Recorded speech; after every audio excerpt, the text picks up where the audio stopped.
The presidents of Democratic Republic of Congo and Rwanda have signed a peace deal in Washington, witnessed by U.S. President Donald Trump. This follows an initial agreement reached between the parties in June.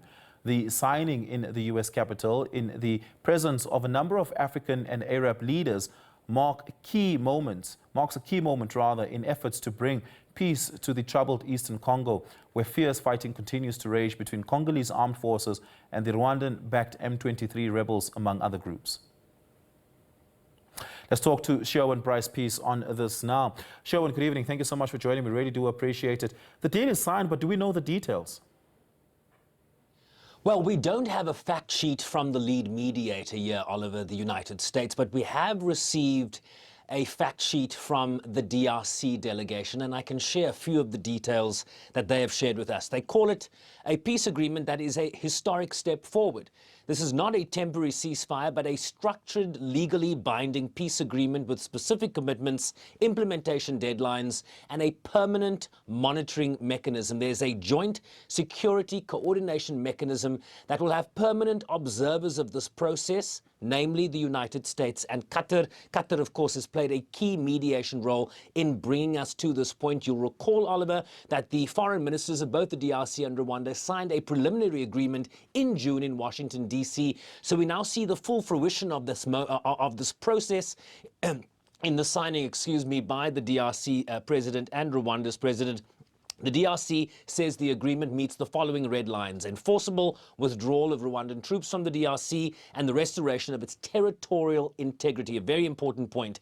It says there will be no amnesty for war criminals and or their future integration into Congolese institutions, no trade of the DRC's natural resources, including in exchange for mediation. But as you well know, we now understand that there will be bilateral agreements signed by the United States with both Rwanda and the DRC in terms of the United States purchasing natural resources. President Trump talking about the rare earth minerals that have become so critical in terms of the AI future, and of course the standoff that you well know in terms of China limiting access to those agreements and sort of moving the goalposts in a recent agreement with the United States. It also says, according to the DRC, that Rwanda must now implement these terms to establish trust and finally bring an end to this conflict. I will also preface by referring back to February of 2025, Oliver, when the UN Security Council passed a binding resolution demanding that Rwanda cease its backing of M23 rebels and withdraw its troops from DRC territory. That was in February 2025. That, of course, has not happened yet. So the question remains, what sort of leverage can the United States, be that economic or otherwise, to bring on the parties here to see that this agreement is enforceable and implemented? But legally binding agreements, ceasefires in the past, tend to die in eastern Congos, given the proliferation of armed groups that we know are still prevalent in that region. It's important that we test the consistency here. Let's go back to February when that UN resolution was passed. Shortly thereafter, Paul Kagame had once again denied any involvement with the M23 rebels, furthermore denied that he's funding them, backing them, or even arming them, and denied that any Rwandan forces are fighting alongside or with the M23 rebels. Does the signing of this agreement constitute a tacit concession that there is a link, at least on part of Paul Kagame this time around, between the M23 as well as the Rwandan forces? Well, the United Nations, its panel of experts that monitors implementation of various agreements in the region, as you well know, there is a MONUSCO peacekeeping mission that is long-standing in that region. South Africa has contributed troops to that process, including the SAMI, now defunct SAMI DRC process that is now withdrawn from that region. It has been long established that Rwandan forces are in the DRC, and that is no longer in dispute, despite what the Rwandan president might or might not say. And so what happens now will be key. The United States has put its thumb on the scale here. Multiple peace agreements that the United States has been involved in since President Donald Trump assumed the White House again.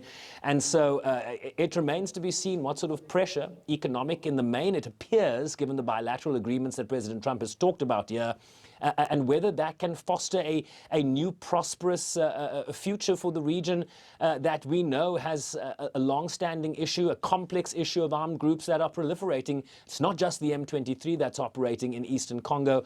And so, in terms of those non-state actors that are not party to this agreement, how will they adhere to a peace agreement that they have not been party to? How will they influence the trajectory that has been espoused here by the leaders in Washington, D.C.? I can tell you a number of African leaders have also been in the room there, and this just adds an additional level of weight here. President of Angola, João Lourenço, of course, in his capacity as the African Union chairperson. The president of Kenya, William Ruto, was there. The president of Burundi, Evariste Ndayishimiye.